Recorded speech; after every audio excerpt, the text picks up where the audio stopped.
Shable, Mark Shable. I had the fortunate experience of emceeing during the 1 Week Wonder a couple of years ago when you did the YXB, right? Right. And this is a new concept, a new plane. It first flew June 30th, I believe. Is that correct? Correct, yeah. So, has it flown since then? Have you had? Oh yeah, yeah. We've got a handful of hours on it now. It's flown. It's done 5 flights so far before we had to shut things down for the show. Oh, sure. So during the first flight, I know the gentleman that flew it also flew. He was the DAR technical counselor for the 1 Week Wonder. So he goes out, maybe establishes a stall in his first flight. At least that's what I heard Paul Dye say that you need to do. And what kind of stall did he incur, and how long was he up for? Yeah, so Joe Norris, of course, was the guy that did our first flight. And Joe used to work for us as well, including as well as EAA for many years. We actually did the stall testing on flight 5. So on the first flight, he explored lower speed, but he didn't stall it. We actually, the last flight was the stall testing with full flaps. We saw about 46 miles an hour. With clean configuration, I think we were 53 or 54 miles an hour. All right, so that brings us back to what was the mission when you were developing a Highwing? I know there's a lot of fervor in Highwing activity in the industry, so what brought you around to wanting to do a Highwing? Well, I think for us, and keep in mind, with any project like this, it didn't just pop out of nowhere. We've been working on it for a number of years, and for us, we wanted to go against the grain as far as the stole, the backcountry, I guess I'll say it, fad that's going on right now. And because what we wanted, there's lots of airplanes doing that. You have a lot of choices in the marketplace already. What we wanted to offer was a Sonex with Sonex performance that just happened to be a Highwing. So you get a lot of comments about it being, a rip-off of the Whitman Tailwind. I think rip-off's a little harsh. Definitely is a nod to the Tailwind. There's a lot of Whitman design elements in just the basic Sonex as well, because of course Steve was located here in Oshkosh, and Steve and John Monette were very good friends before Steve passed. So there's a lot of Whitman type design elements in the airplane. But back to your original question, yeah, we wanted an airplane that was fast and aerobatic. That was a Highwing. So that's what we did. Frankly, we did what I thought vans should have done. I'm glad they didn't, because I think that would have been the hot ticket, is a really slick, fast, aerobatic Highwing, cantilevered wing as we have it, and that's what we wanted to do. Sure, you referenced fast. What's the expectation of cruise speed, 75%, economic cruise? What are we looking at? So this particular airplane, the prototype, has a little bit larger engine among the selection that we offer in the 130 horsepower UL powered UL 350 IS. And with this, we don't quite have the right prop on it. We have to get a couple more inches of pitch, so we're a little bit under propped. And we've had a lot of cloud cover the last couple of weeks when we started flying, so we haven't gotten up to 8,000 feet or anything yet. At 2,500 feet at 2,800 RPM, which is max continuous on that engine, what we would cruise at, we're indicating 150 miles an hour. We're truing out at 160. We were able to do a brief wide open throttle level flight run, and we were indicating 160 and truing out at 170. So the airplane is doing everything that we wanted it to do. In a direct head-to-head comparison with a Sonex, it's a little bit slower. I mean, we knew it would be. It's bigger, but it's very, very close. So if you apples to apples, if you put this next to, you put let's say a Jabiru 3300 in this airplane, and you put it next to a Sonex with a Jabiru 3300, I think there wouldn't be a lot of daylight between them. I'd hate to hazard a guess, maybe 5 miles an hour or so. So you've mentioned the UL and you mentioned the Jabiru. You also do the Aero V, and you have the Rotex option in the 9 series as well. We do, yeah. So you're configuring motor mounts to accommodate any one of those, is that correct? Correct, yeah. So just like the current line of aircraft that we offer, we have engine mounts for all of those choices. We're going to do reduced power climb and cruise testing with this airplane once we have the right prop on it and the engine has gone through its break-in period. It's still in the break-in period for the engine, and we'll replicate 120 horse, 100 horse, 80 horse, and just see what it does. I think that although an 80 horse would work, I think people are going to want 100 horse or more in this airplane, and we'll see what the numbers turn out to be. So Aero V Turbo is definitely going to be, I think, a good option for the airplane. People that want to spend a little more money and want a little bit more performance are going to go up from there. Sure. When it comes to weight and balance, I saw a pretty big baggage compartment back there. Yeah. I mean, where are you in the envelope, depending on the motor, when you get done with this? Yeah, so we run a lot of weight and balance scenarios based on the estimated CG and then the actual CG when we got this airplane built.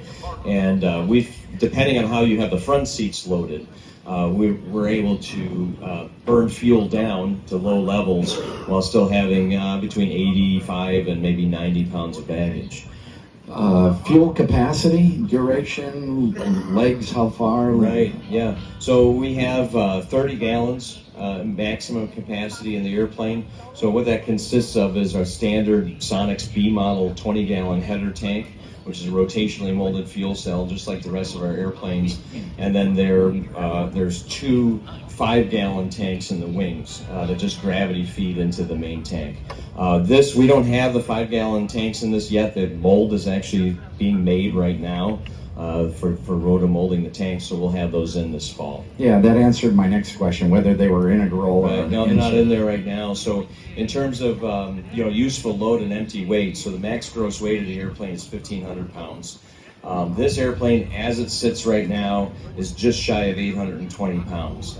So for the aerobatic mission, let's say if you were doing 2-place aerobatics and you wanted to take full advantage of 6G capability, we limit that to 1,230 pounds. We figure 820 pounds as it sits here is about as light as you can build the airplane. You can do 2-place aerobatics at a little bit higher weight, limited to 5.5 Gs. But yeah, I mean, we're really sitting really good for weight and balance. Actually, this particular airplane has a lithium battery in it, and the UL power installation is on the lighter side among all the engine options that we have. So this could actually benefit from having a conventional, like an Odyssey battery in it, in terms of just where you end up with baggage. Sure. When you look at this compared to a lot of the Highwings, you can see ergonomically the access to it is incredible, and people migrate to Highwings. So as your mobility may become more and more of a challenge, you go to a Highwing. But I'm building a Rans 21. Sorry, Mark, but it's okay. I still have to have a footstool to get up in there, and I'm not sure how that's going to work as I get older. Right. So you hit the nail on the head in terms of the mission and the reason for being for the design. 2 things. One, as a new design, we wanted to offer something a little bit different, not just being a high wing, but just also useful load and utility. It's a little bit wider. It's 42 inches wide inside at the widest point, basically at your shoulders. And obviously, as we talked about, more baggage capacity. But accessibility was a big part of the mission. We all talk about an aging pilot population, right? We're living examples of that. And people want Sonex-like performance, fast, aerobatic, efficient, without climbing up on a wing. So that's really a big part of the mission. And many of you may have seen, we had a gentleman here in a wheelchair talking to me just before we started here about the airplane, and he's really interested in it. And we'll be talking to him after the show about hand controls. Yeah, he said, have they developed hand controls for this plane yet before you showed up? Yeah. And I go, You know, it's been flying for about 3 weeks. I doubt they've gone down that avenue yet, but you guys are located here on the field. Yeah. You're very adaptable to customers' needs. I mean, anybody that builds a glider, a jet, a Highwing, it's well within the realm of your Well, capability. we've been talking to other customers about hand controls for this airplane for probably over a year. We haven't had a lot of time to spend on the final design, but just getting a feel for what people want, what people need, was definitely part of the process over the last year or two in designing the airplane. So we're already thinking about it, and we have a really good idea on what we'll do there. And I think it'll be a little bit different from customer to customer depending on what their specific needs are. Given the engine selections and 30 gallons of fuel, what kind of fuel burn are the Rotaxes and ULs having at cruise? Yeah, I mean, so it really depends on the engine and how fast you want to cruise. The UL, the ECU in this aircraft tells you, it doesn't have a traditional flow meter, but the ECU tells you what the fuel burn is. And at 2,800 RPM, it's telling us it's doing 7 gallons an hour. Now, of course, we have yet to verify that with, putting fuel in it and measuring how much we burned and all of that like you would normally do. But 7 gallons an hour to make about 120 horsepower in cruise is pretty darn good. The Rotaxes are also very fuel efficient, and that ranges, widely depending on which Rotax model, and again, how you use the throttle. Jabiru 3300, I mean, we're well established with that engine, especially with our carburetor, with the aero injector. You can cruise at about 6 gallons an hour. And in this, you'll probably be, truing out at about 165 miles an hour at 8,000 feet. So with 30 gallons, you're going to get down the road a piece, that's for sure. So with engine prices that we've all seen incredible increases in that pricing structure over the last 5 years, do you have relationships that gives you a little bit of edge when it comes to buying an engine? I mean, I wish we did, but the dealers in the U.S. for those engines are in the same boat as we are. We're all subject to the whims of the global economy and whatever happens to be going on at the time. So I can tell you, of course, Aerovie is made here by us, so that price is the price. Maybe it'll go up a little bit this fall, but not a huge jump. Not at all. We'll be reviewing all the pricing as we do every year. Jabiru, I was just talking to them. Thankfully, no tariffs for Australia so far, and the Jabiru 3300 is priced at $24,900. So for a 120 horsepower engine that's very well proven in our fleet, extremely popular in our fleet, that's a great price. And of course, the Rotaxes and the UL are built in Europe, so the exchange rate with the euro is hurting us a little bit right now. It's gotten a little bit more expensive. There are tariffs in play, so just something to think about. Just like avionics, the engine is not necessarily something you have to buy right away.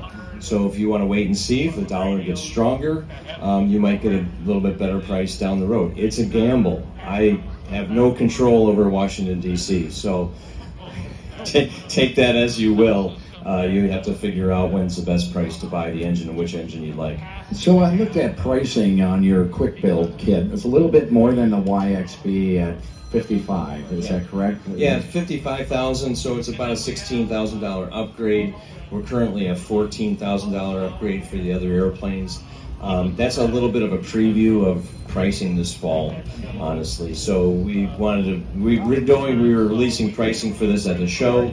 We wanted to future-proof it a little bit, knowing that this fall we'd be reviewing prices again. So you'll see all of our quick build prices probably go up to about $16,000, except for the Xenos motor glider, of course, which is a lot more work for our staff.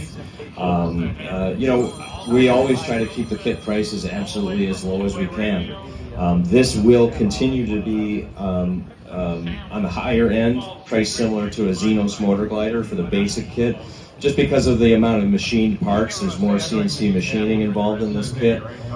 So even after we review pricing this fall, the Sonex, the YX, they'll still be lower in price than what the Highwing is currently priced at. So one of the attributes that I've heard of Sonex from builders is customer support, ease of the build, all of those things. So do you have, is it all match hole drilling? Or Yeah, so we have a lot of matched hole in the airplane. We don't do full-size matched hole. It's, as I always say, discretion is the better part of valor for us right now with the equipment that we have. Until we can upgrade our machinery, frankly, to much higher precision, router tables, for instance, we won't be doing full-size matched hole. But just having everything there at pilot hole size is a huge advantage when everything's matched. One of the things that we're doing with this airplane that we haven't done in past airplanes is that all of the rib flanges and fuselage formers, all of the curved, fluted parts will also now be matched hole. And that's a change that'll be coming to the Sonex and the YX as well. Yeah, that was my next question, because somebody came up to me and said, how do you do the roll form on the leading edge? And I'm looking at it, and you have so much overlap. I don't see that happening the way I roll form leading edges, so that must be pre-stamped for you. Yeah, that's done by us at the factory. And we have a pretty simple press for doing that, but that's the way we index it to the pilot holes that are cut in the skins that aligns everything. So when you say pilot holes, are they like 40s and you upsize them to 30? Correct. Okay. So estimated build time for a newbie. So build time is a question that is fraught with danger because everybody's different, of course, right? So I've seen people with legacy Sonexes, even early kits, like before they had a lot of parts that we have now, stuff you had to make yourself. One guy by the name of Tony Lewis, in the early days, retired guy, went at it like a full-time job. He finished his Sonex and he claims 500 hours from a very early kit. Now, we say that the core average, eliminating the really lows and eliminating the really highs for Sonex and YX and those airplanes are about 1,000 hours. And I would say, just being conservative, this is about the same. We found in building this prototype and cutting the first run of parts on a router and other machines that the airplane and our shop went together really nicely. And we know there's things we're still going to refine before we finalize a few of the production parts. So I think it will be in good company, maybe even a little quicker. I'm not ready to but I always say 1,000 hours to never, and really your mileage may vary. It really depends on you.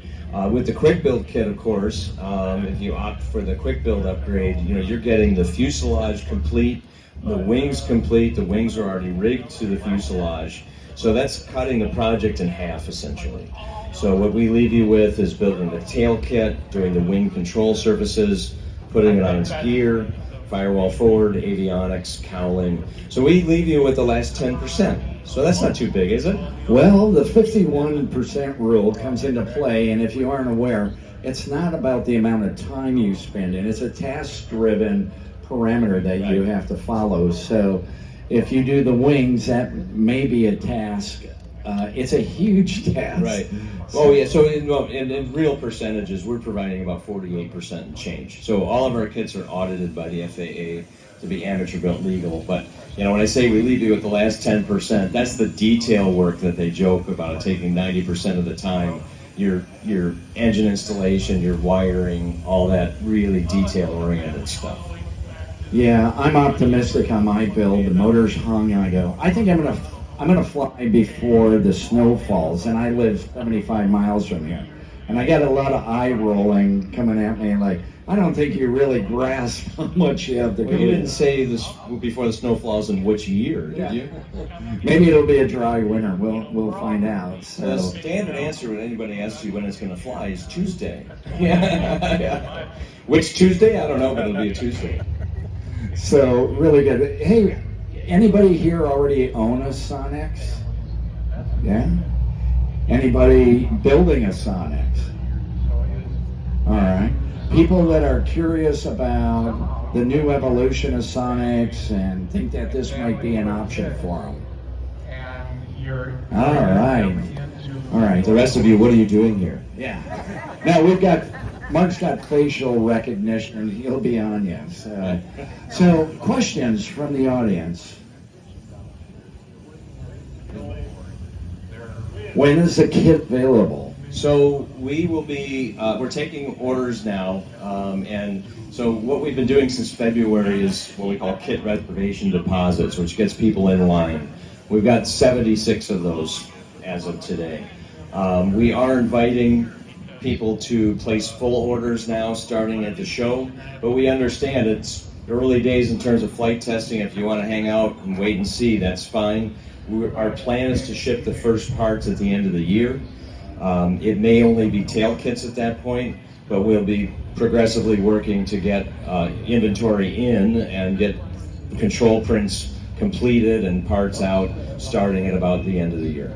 So given current production rates of what you're producing for like the YXB, what do you hope that your production rate might be? Is it going to be a kit every couple of weeks, or? So yeah, I mean, more than that, I mean, I think that when we're really up and running, we'll be looking at about 4 or 5 kits a week going out the door for standard kits. Quick build kits, of course, take a bit longer. They're all assembled at our facility here in Oshkosh on the east side of the field. And that's, you know, right now, quick build kit lead time is about 10, maybe 12 months, depending on how busy we are at the moment. For this, we'll be, you know, we've got so far like 33 people tell us they want a quick build kit. Now those are just pre-orders, so maybe not all of them will come in as full orders, but I think we'll be dealing with the volume on that scale. So we'll be working hard to expand our quick build department space, meaning that the joining hangar that has a bunch of airplanes in it are probably going to get put into rented T hangars, and we'll be moving into the next room and probably adding some staff. We'll be building the Highwing quick builds in batches of, you know, anywhere from 5 to 7 at a time, and basically going round robin. You know, every operation will do it sequentially on each airframe so that they all keep pace at this together as much as possible. Towards the end of the process, as one's getting finished up, then it'll get more attention. We'll get it finished up, we'll get it out the door, and we'll do the next one in line. Okay, we heard test flights, we heard spooling up production. So I walk in, cut you a check, I want a kit, quick bill. Hey, look both ways. Can I get to the front of the line? How fast can I get my quick bill in totality and an engine? Is there conceivable that I would be flying in 12 to 18 months from now? No. All right. So look, first of all, getting in front of the line, people are in front of you. If you want to find them and pay them off, that's fine by me, but I'm not going to undercut anybody else that's already in line. And, you know, it's brand new. It's going to take a little time. Okay, really good. So, again, questions out there? Anybody? Yes, sir. So you've done the initial stalls. We saw those the other day. Is the tail pretty well set? You've done the initial stalls the other day. We saw that in the video. You've done the initial stalls in the video the other day. We talked to you before. You said the tail kit you thought was going to be good. All indications are that the tail kit's going to stay the way it is? Or? Absolutely. The moments on the tail and the control forces and everything is exactly what we want. So there are absolutely no changes planned for the tail. Okay. We did, I think, I don't know if it was you or somebody else, we were talking about spin testing coming up. I'm supremely confident that it'll pass spin testing with flying colors because it's all of the same design methodologies. It's just slightly bigger in terms of the tail, in terms of the moment for the extra wingspan. So we've got a lot of experience spinning airplanes, and our airplanes are designed to spin intentionally when you're doing aerobatics and come right out as soon as you remove pro spin input. So stay tuned for spin testing, but I'm as confident as ever that it's going to do aerobatics and spins just great. So because spin testing will take push guys like today when it's stuck here. What's that? Yeah. And wingtips. Yeah, so we'll do it in both wingtip configurations. So right now, we didn't really talk about that, but right now you see it's got just end plates on the wings. That's the aerobatic span configuration required if you're doing aerobatics with 2 people aboard. The full span configuration is basically 18 inches longer on each side. We'll be molding the plugs for those after the show. There'll be fiberglass. Those you can do aerobatics solo, but if you have another person in the airplane with you, for the additional load, you'll need to go to the shorter span. 2 questions. Number 1, if you spill gas when you're fueling that thing up, will it hurt the windshield? No. So one of the things we've done is we've tested. There's a lot of talk going on about get the fuel through the windshield and all of that, and sometimes it can happen, especially with auto fuel. We've done a couple of windshields in trying to refine and get a nice windshield, and we've tested them with auto fuel and 100 low lead. And we've even taken samples and put them in buckets of 100 low lead and auto fuel until the fuel evaporated and there was no cracking. What we're going to do next, because it's an interesting, fun experiment, is we're going to take some samples and we're going to curve them without heat forming them. So we'll put them under tension, and then we'll do the same thing. And I think that's when we'll see the cracking. This windshield is plexiglass, is what we finally arrived on, and it is heat formed into that shape, so it's under no tension right now in the installation. And so far in our testing, it's fine. We've spilled a lot of fuel on this windshield in particular, because when you're doing weight and balance, and when you're doing calibrating the fuel probe, you're using jerry cans, right? Don't have the truck there because you got to measure out. And yeah, we spilled a lot of fuel on that windshield, and a lot of oh crap moments. And it's fine. It's perfect as it is. So I think what people are seeing maybe in the Sonex fleet right now is that the Lexan polycarbonate windshield is a flat wrap. So you're basically holding it down. There's some tension there. And I think that the fuel exposure to the plastic under tension is what is propagating cracks. So we'll be doing more testing, and we'll be doing things hopefully to even improve the windshields for the legacy fleet as well. Second question.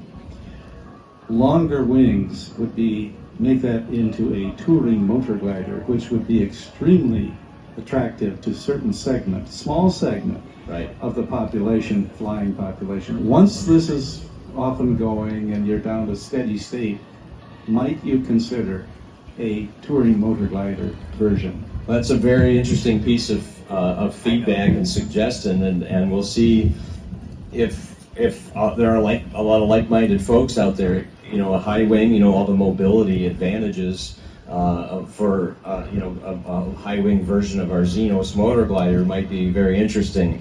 I will say though that the tail would have to change. The tail cone would have to get longer, and the stabilizers and control surfaces would have to get bigger. And that's the reason why we don't do, like with our motor glider, people always ask, well, can I put, YX, shorter wings on the Xenos when I want to do sport flying? And you can't. The moments are not correct. You really need to size the tail for the span of the wing. Other questions? Yeah, hang on a second. You're right there. Go, Phil Donahue.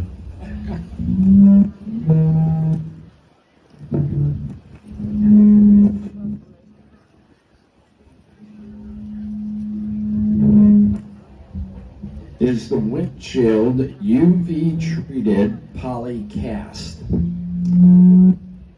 Okay, so the windshield is tinted, but it is not UV protected. And I'm sure somebody will come up who's an engineer from somewhere and tell me that I'm wrong. But we've looked into it in the past, and getting this material in UV, being UV protected is, let's just say, prohibitively expensive and difficult.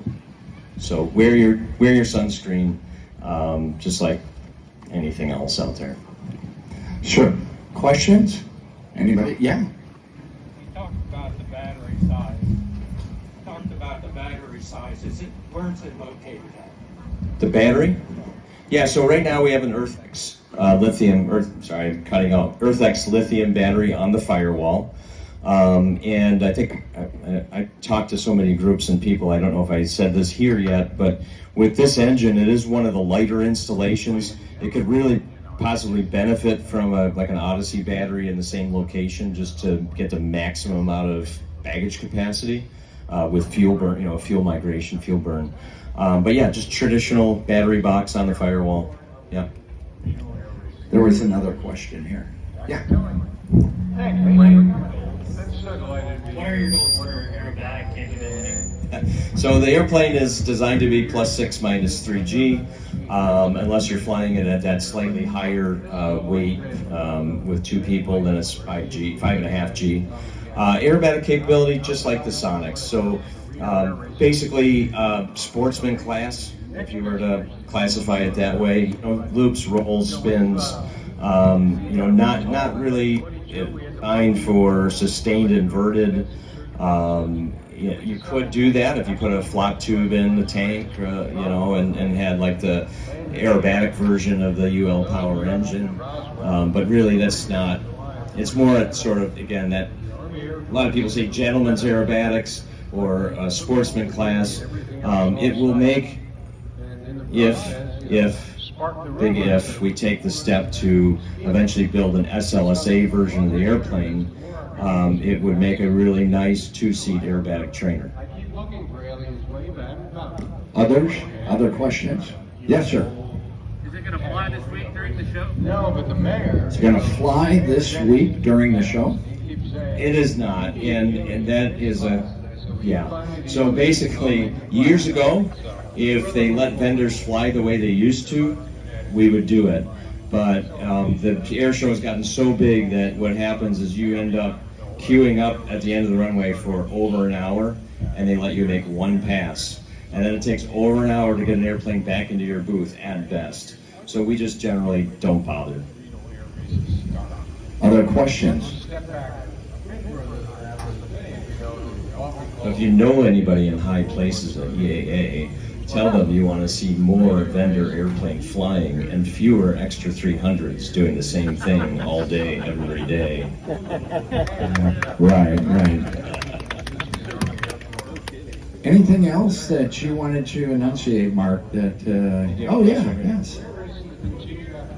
Tricycle here. Yeah, so we definitely are doing tricycle gear. The very next prototype that we're building, which we'll be starting to build after the show, will be tri-gear.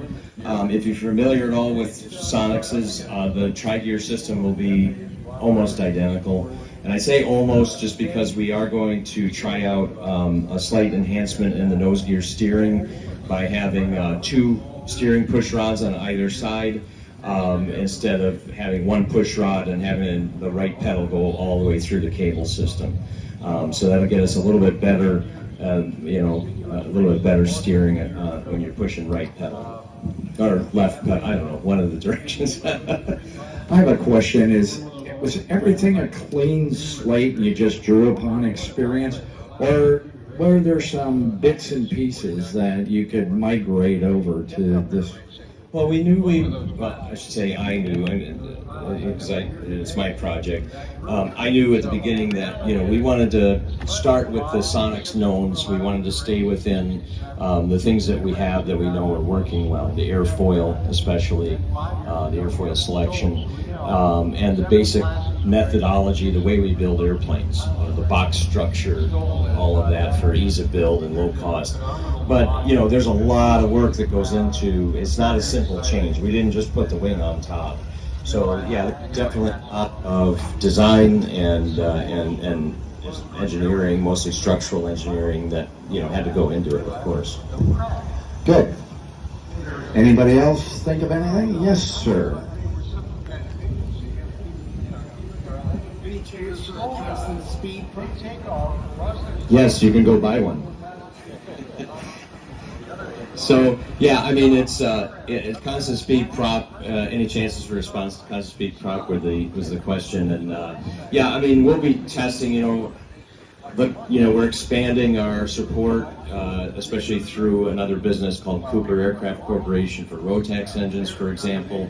I'm sure there'll be a lot more props tested, especially the electrically adjustable ones, that are proven on Rotaxes and things. As far as Aerovi, Jabiru, UL Power, those direct drive engines run higher RPM than a Lycoming or Continental. So personally, as a factory, myself, I'm a little bit gun shy of bolt together props because especially in the flight test environment, we've broken them, we've shed blades. As a consumer, buying a completely tested setup, they have props for those engines that are ground adjustable, and I'm sure they're fine. Personally, I still get a little squeamish. It makes me want to safety wire the engine to the airframe. But yeah, there definitely, I think, especially for Rotax in particular, will be some adjustable prop options. There probably are. I'm sure there already are. I don't have time to pay attention to everything that's out there. Again? Yes.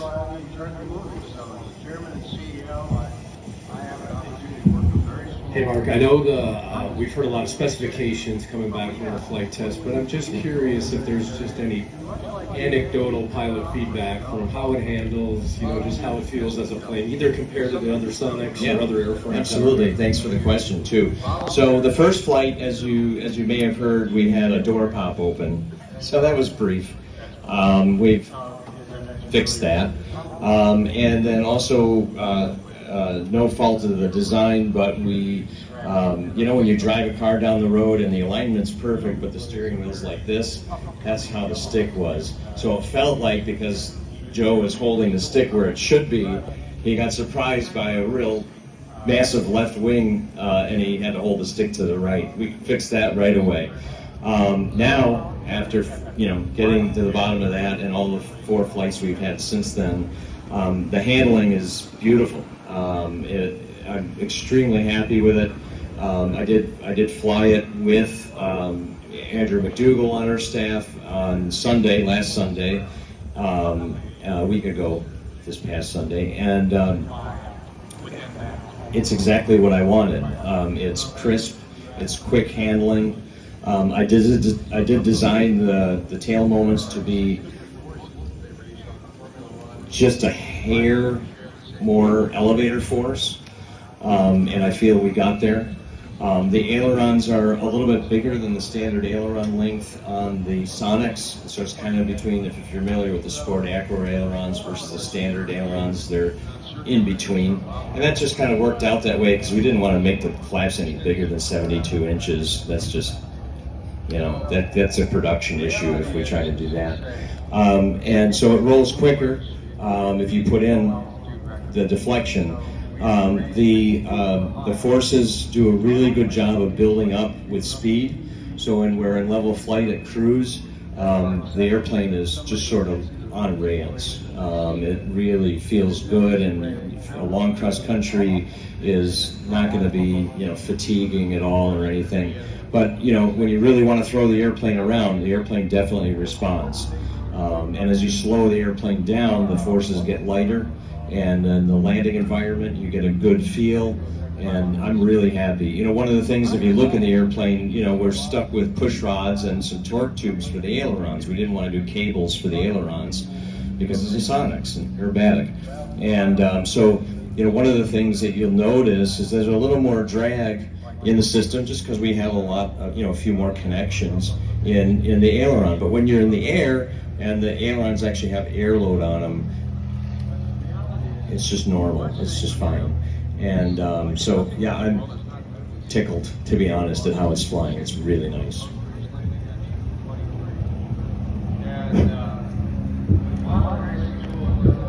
How is the low-speed rudder power, like for crosswind takeoff and landings, like compared to the YX plant? It's a lot. We haven't really explored it fully yet, but the rudder, like any Sonex, if the ball's not in the center, it's usually because your feet are doing more of what you were trained to do. So with differential ailerons, just like the rest of the airplanes, the airplane stays coordinated pretty well on its own. And if you do put in more rudder than you should, you know it's got a lot of rudder power. So we'll be doing more to explore, what you can really do. But obviously it's a bigger vertical tail, taller rudder, and it's very, very effective. Anybody else?